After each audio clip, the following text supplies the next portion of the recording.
Hello everyone, my name is LT and this is Dante Castillo, and I'd like to welcome you guys back to our mentorship program. All right, our mentorship program is going to discuss the 3 tiers of health, which is mental, physical, and emotional health.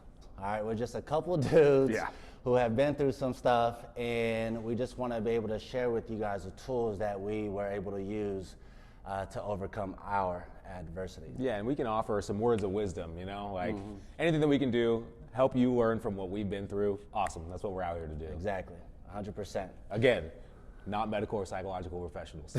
All right, for sure not. All right, so leading into today's talk, we're going to talk about how we can identify trusting adults, right? So what does that even mean, man? What do you mean by identifying a trusting adult? Who are they?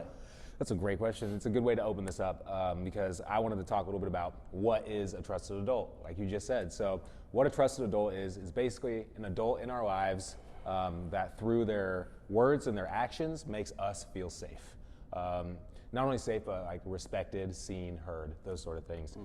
So what that looks like in day-to-day life, that could be a teacher, that could be a mentor, a coach, a school counselor, and a parent. And sometimes, it's hard to go to your parents for things that you don't feel comfortable sharing. So that's why it's good to have them as an option and also have some other people as options. Right. So you're telling me that I can seek out more than one person? Yeah, absolutely. And it's okay to ask for help from a trusted adult multiple times or to seek a solution to a problem. And if you can't find if they don't know how to answer your question or help you solve whatever problem you got going on or aren't available to talk, seek out somebody else. That's what this is all about. And ideally, someone who's a trusted adult, if they're not able to answer your question, can help guide you and give you the resources to where you can get that question answered. Right. It's finding the person who pretty much fits your personality pretty much, right? And kind of understands you just a little bit more than the other. Yeah, 100%. All right, so no, that's awesome. It's different people, right? They've been through different stuff. They've been raised different things. They've lived different lives. So everyone can offer a different perspective. And just because one can offer perspective that somebody else can't, that doesn't mean that what they can give you is invalid, Right. They might be able to shed light on something later on that the other person can't. Exactly, 100%. So why,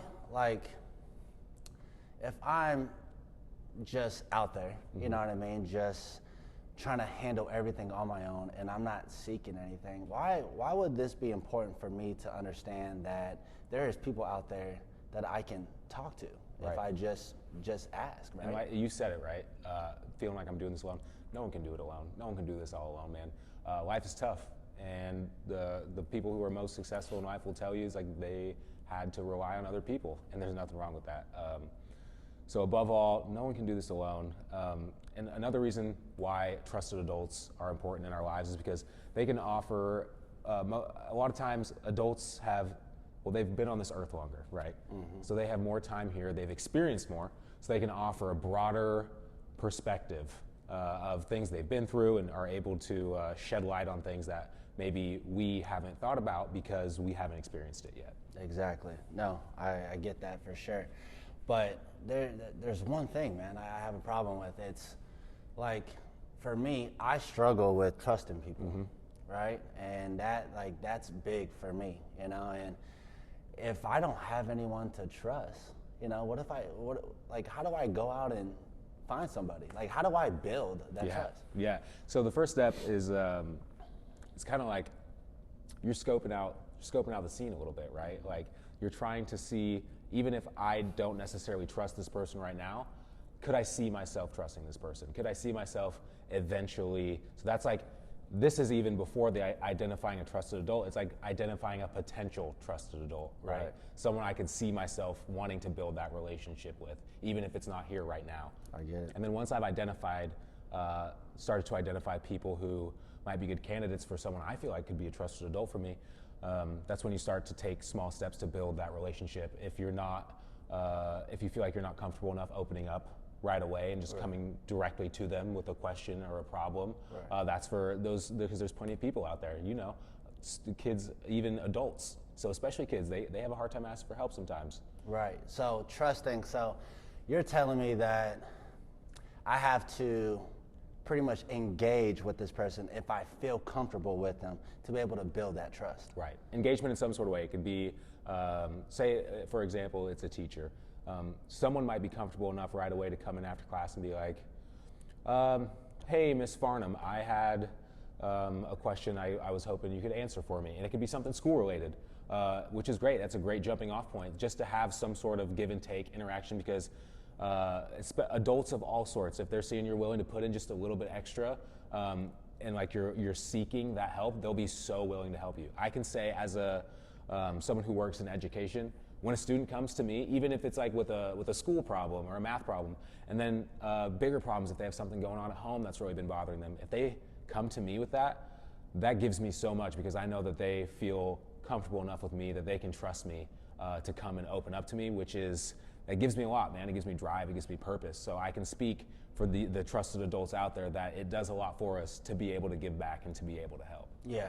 It's not just one-sided, you know? Right, no, for sure. I actually had an experience with that this morning, and I had someone open up to me and really just, like it opened my eyes a little bit, you know what I mean? That he trusted me to be able to open up and be so vulnerable and talk to me in that way. So, and to me, it opens my heart. It's like this give and take relationship. It's really cool. I mean, we deal with kids all day. Yeah, so absolutely. This is something we have to be able to be there for them. So this is great. So how can I open myself up to find a trusted adult? I know we kind of just talked about a little bit about trusting, but what if I only trust like my best friend? Right. You know what I mean? Like, how can I get to the point of trusting an adult? And maybe I only trust my best friend, but my best friend's not good enough. Yeah. So what do I do? Well, first I want to talk a little bit about the difference. You brought up a great point with this idea of like what I call a trusted peer. Someone who's like similar in age, someone you're really good friends with. So the difference between a trusted adult and a trusted peer is that oftentimes with peer groups, we are struggling with some of the same things. And what a trusted adult can offer, again, they've been here for longer, they have more world experience, so they're able to offer perspective to a problem that maybe a peer can't. And that's a big part of it. Also, when your friends are so close to you, it can be a fine line of like what you're willing to share. And I've had it for myself being younger, like where I have a good friend where I open up, and I was scared to open up, and then I get kind of like a harsh reaction from them, and then that kind of shuts me down. You know what I mean? Adults have a little bit more awareness of that. When they see a student coming to them with something and being vulnerable, they're not just going to shut you down. Right. So the trusted adult in that situation, while the trusted friend, the trusted peer is very important for different circumstances, it's also equally important to have those trusted adults.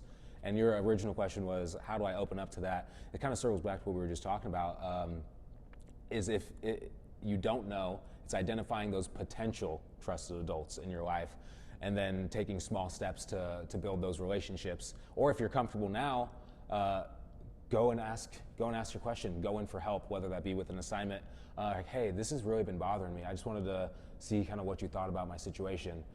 Those things are great, but oftentimes we have to build up to those, right? And form that relationship first in order to feel comfortable enough to really open up and start talking about some stuff that's really bothering us. Okay, all right, man. So say you're just spitting great advice for the kids right now, man, seriously, but what if, like, I'm at my lowest?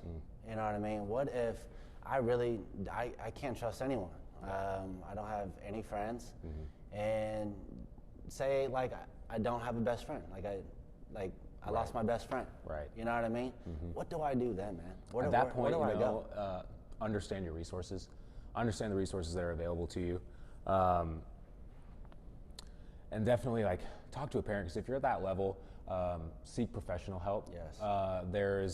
There's hotlines, there's websites, there's interactive databases where you can connect with a therapist online, you can connect with a therapist in person, and sometimes there's a stigma around therapy. Some people think, like, if I'm going to therapy, that makes me weak, or that makes me crazy, right? I can speak from personal experience when I say therapy has really helped me to become the person I am today. If I've formed a really great relationship with a therapist. I haven't seen him in a while, but his name's Mark, and he's allowed me to be in the position I am today just by being a listening ear and offering that outside perspective. Like I was coming to my parents for that help, but with them being so close to me, I feel their worry. You know what I mean? Like it's impossible for them not to worry. So I at times I felt a little smothered. I need someone who's more neutral that I can talk to. So if you're really in that low place, seek professional help. If you feel like you can't talk to anybody at all, get the help you need. Right, and that's great advice as well. But also coming from experience too, man, it's just like I have no family. You know what I mean? And I just lost a best friend. You feel me? So it's hard for me to really just reach out to people when I can't really trust everyone. You know what I mean? 100%. So. And I have to be able to take this step as well. So it's not just for kids, right? We're all going through it. Absolutely. So thank you. Thanks for the advice, man. Yeah, I think this is going to be helpful for the kids. And what else do you have to say for them, right? You have anything to give them? Yeah. I'm going to say it one more time. If you are feeling like hopeless and completely lost, like if you've gotten to a point where you don't want to be here, tell somebody and find help. Find a way to get yourself some help. Like I said, there are a lot of professionals out there with a lot of tools who can help you to get to a place where you can take care of yourself. And again, what a trusted adult is someone that creates a safe space based on their words and based on their actions. So once you start to know what you're looking for, it becomes a little easier, right, to find those people that are out there. Once you start to see the pattern, you can see where it's playing out in front of you in your real day-to-day life. Right. So that's kind of what I have for today.